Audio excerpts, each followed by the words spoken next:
Hello students, welcome back in MSMC classes Ara, and today we'll discuss about the second revision video for inverse trigonometric functions।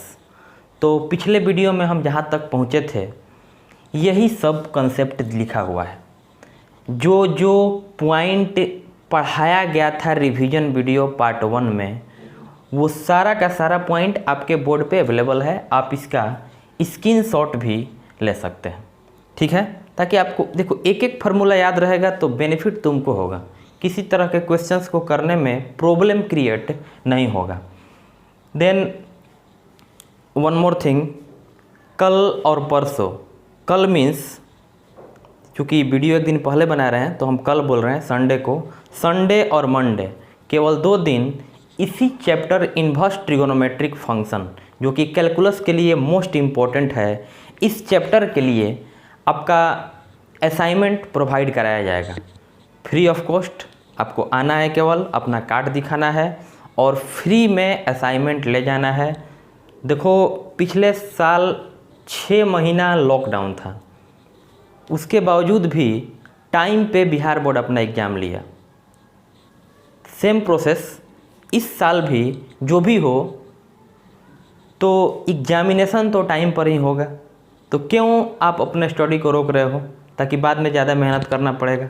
अभी से लगातार आप मेहनत करते रहिए, असाइनमेंट नोट्स बनाओ, वीडियो को शुरू से लेकर के अंत तक देखिए। जितना अच्छे से देखिएगा उतना ही ज़्यादा कंसेप्ट आपका क्लियर होगा और उतना ही अच्छा आप कर पाएंगे। तो चलिए शुरू करते हैं।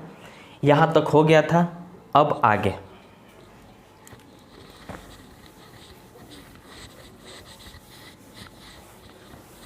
कुछ क्वेश्चंस को देखेंगे हम लोग।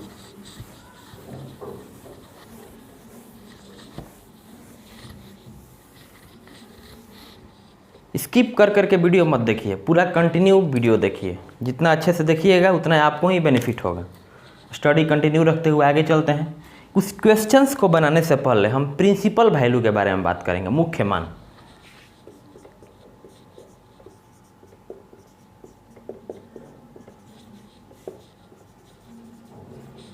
प्रिंसिपल वैल्यू हिंदी में इसको क्या बोलेंगे? मुख्य मान।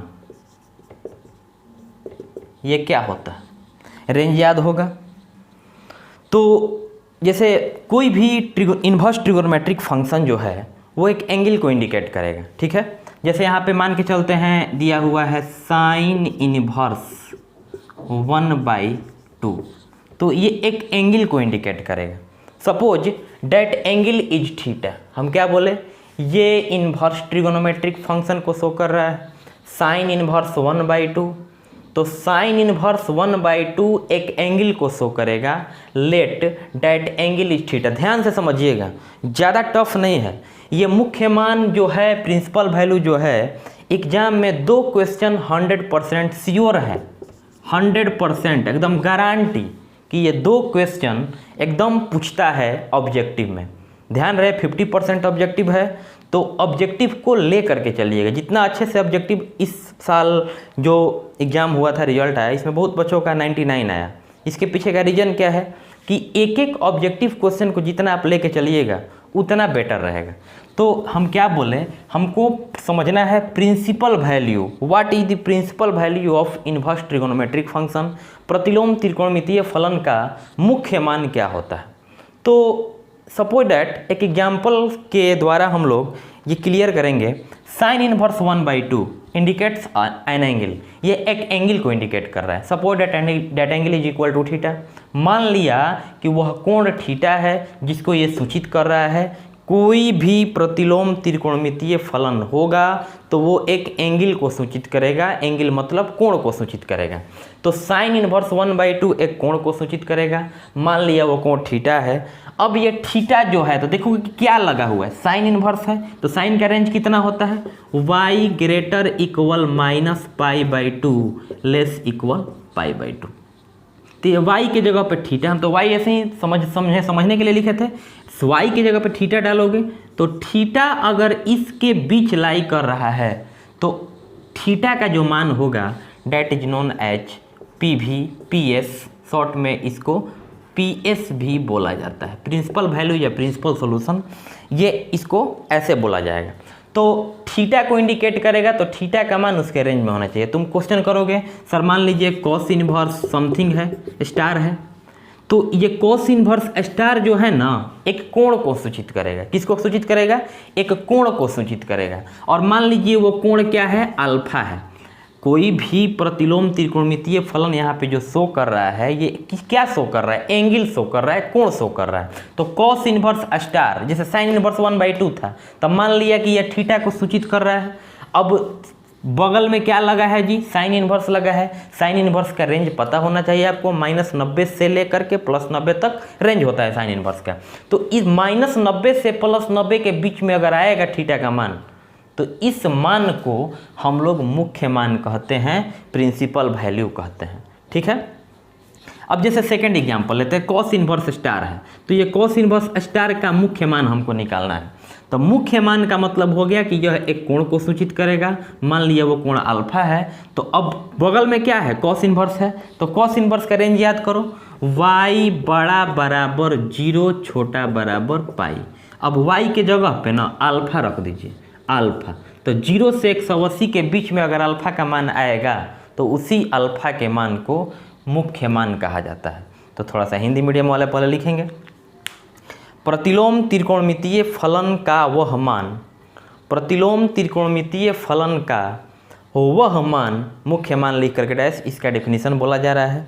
प्रतिलोम त्रिकोणमितीय फलन का वह मान जो परिसर में स्थित होता है। प्रतिलोम त्रिकोणमितीय फलन का वह मान जो परिसर में स्थित होता है, शामिल रहता है, उसे मुख्य मान कहा जाता है। इंग्लिश मीडियम वाले लिखेंगे, हिंदी मीडियम में क्या बोला है? प्रतिलोम त्रिकोणमितीय फलन का वह मान जो परिसर में शामिल रहे, उसे मुख्य मान कहते हैं। इंग्लिश मीडियम वाले please write down, the value of inverse trigonometric function, one more time, the value of inverse trigonometric function is lie in the range of given inverse trigonometric function, then that value is known as principal value। एक बार फिर से लिखिए, the value of inverse trigonometric function is lie in the range of given ITF का मतलब inverse trigonometric function, the value of inverse trigonometric function lies in the range of given ITF। given का मतलब sin inverse रहेगा तो sin का range देखेंगे, cos inverse रहेगा तो cos इनवर्स का रेंज देखेंगे, एंड सो ऑन, इस तरह से। the value of inverse trigonometric function lie in the range of given ITF means inverse trigonometric function is known as principal value। तो चलिए हम लोग क्वेश्चन को करते हैं। जिस टाइप का हम बोर्ड पे आपको क्वेश्चन बताने जा रहे हैं, इस टाइप का क्वेश्चन दो क्वेश्चन तो 100% आता है। तो अभी से क्लियर कर लें ताकि हम लोगों का 2 नंबर का काम आराम से हो जाए। चलिए पहला क्वेश्चन में बोल रहा है मुख्य मान ज्ञात करें। मुख्य मान ज्ञात करें। मुख्य मान लेक्चर 4 और लेक्चर 4 और 3 में हम क्वेश्चन करवा चुके होंगे, लेकिन फिर से एक बार मुख्य मान कैसे ज्ञात करते हैं। जैसे मान लीजिए फाइंड, क्वेश्चन बोल रहा है इंग्लिश में फाइंड प्रिंसिपल वैल्यू, PS केवल बोलेगा फाइंड करने के लिए, प्रिंसिपल सॉल्यूशन या principal value. First question is that sine inverse 1/2। देखो बहुत सिंपल है, 1 नंबर का फिक्स एग्जाम में आएगा। यही क्वेश्चन नहीं आएगा, इस टाइप का क्वेश्चन पूछता है साइन इनवर्स हाफ। तो सबसे पहले तुम क्या करो, ऑब्जेक्टिव के लिए नहीं, अभी बनाना सीखो। पहले सबसे पहले तुम रेंज लिख लो। रेंज कितना होता है? y बड़ा बराबर -π/2 छोटा बराबर π/2। ये रेंज याद रहेगा तो बेटर रहेगा। और साइन इनवर्स 1/2 का क्या ज्ञात करना है जी? मुख्य मान ज्ञात करना है, प्रिंसिपल वैल्यू ज्ञात करना है।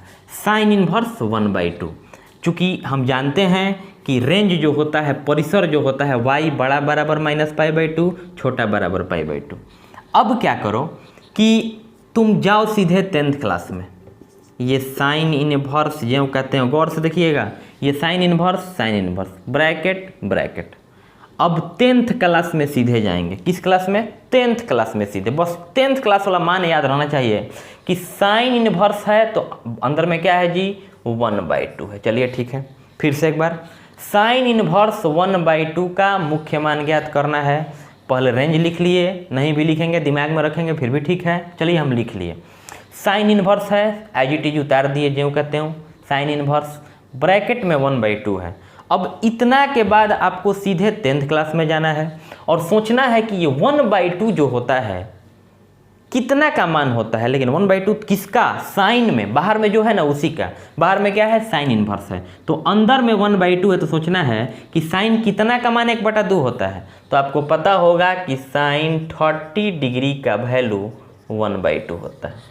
फिर से एक बार, साइन इनवर्स 1/2 का मुख्य मान ज्ञात करना है, प्रिंसिपल वैल्यू ज्ञात करना है। रेंज लिख लिए, such that y greater equal -π/2 less equal π/2, y बड़ा बराबर -90, छोटा बराबर 90। बार बार बोलता है पाई का वैल्यू 180 डिग्री, 2 से डिवाइड करो, गेट करो 90। तो साइन इनवर्स को जो कहते हैं लिख दिए, 1/2 अंदर में है ना, ये 1/2। अब आपको क्या करना है कि देखना है कि बाहर में क्या है, तो साइन है, तो 1/2 साइन कितना का वैल्यू होता है? तो 30 का। और आपको ध्यान रहे कि साइन 30 लिखिए या π/6 लिखिए, बात देखी है, क्योंकि पाई का मान 180 में 6 से भाग करोगे क्या आएगा? 30 डिग्री। साइन 30 का वैल्यू 1/2। अब यहाँ पे लिख रहे हैं ना साइन π/6, किसके जगह पे? 1/2 के जगह पे। 1/2 के जगह पे क्या लिख दिए? साइन π/6। अब सोचो कि फॉर्मूला आपको बताए होंगे, sine inverse sine theta is equal to theta. ये सूत्र तब काम करता है जब थीटा परिसर में होगा तब, रेंज में होगा तब। तो ये थीटा 30 डिग्री, -90 से +90 के बीच में 30 डिग्री। यहाँ देखोगे, यहाँ पे आपको क्लियर होगा 0 30 का इंटरवल रहे, 30 60 90 120। यहाँ ले रहे हैं -30 -60 -90, 30 का इंटरवल लिए हैं। यहाँ से लेकर के यहाँ तक, यहाँ से -90 से +90 तक साइन इनवर्स का रेंज होता है। तो -90 से +90 के बीच में ये 30 डिग्री क्या है? ये 30 डिग्री आ रहा है, तो ऑफकोर्स आ रहा है। -90 से +90 के बीच में 30 डिग्री नहीं आ रहा है, इसका मतलब परिसर में है। तो साइन इनवर्स साइन आरा बराबर आरा परिसर में होना चाहिए। Sine inverse sine theta sine inverse sine π/6, we get π/6। क्या लिखवाया अभी? If the value of inverse trigonometric function lies in the range of given ITF, then the value of theta is known as principal value. हम बताए हैं प्रतिलोम त्रिकोणमितीय फलन का वह मान जो परिसर में, तो ये 30 डिग्री जो है -90 से +90 के बीच में आ रहा है जी, तो -90 से +90 के बीच में आ रहा है, इसका मतलब यही प्रिंसिपल वैल्यू हुआ। चलिए हो गया 1 नंबर। नेक्स्ट क्वेश्चन बनाते हैं। मान लीजिए समझ में नहीं आया, नेक्स्ट क्वेश्चन पे क्लियर करेंगे। हाँ, बढ़ाना नहीं है। जैसे क्वेश्चन नंबर 2, tan, अभी हम निगेटिव वाला नहीं बनाएंगे क्योंकि फॉर्मूला पढ़ाएंगे तब बनाएंगे। tan inverse √3। अब tan इनवर्स √3 है, तो पहले आपको ये ध्यान देना है कि tan का रेंज कितना होता है। तो y greater than -π/2 less than π/2, याद रहेगा, बेटर है। अब सोचना है ये tan इनवर्स, पिछले क्वेश्चन में साइन इनवर्स था तो ज्यों का त्यों उतार दिए हैं। tan इनवर्स है, tan इनवर्स को ज्यों का त्यों लिखिए, और ये √3 को क्या लिखोगे? tan π/3।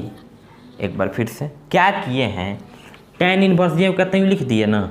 अब √3, तो बाहर में क्या है? tan है, तो √3 10th क्लास में जाओ। √3 किसका मान होता है? tan 60 का। 60 मतलब π/3, तो यहाँ पे लिख दिया tan 60 मतलब π/3। अब देखो कि -90 से बड़ा और 90, यहाँ से लेके यहाँ के बीच में ये 60 डिग्री आ रहा है क्या? ये तो मतलब रेंज में है जी, तो रेंज में है तो प्रिंसिपल सॉल्यूशन हो जाएगा π/3 आंसर।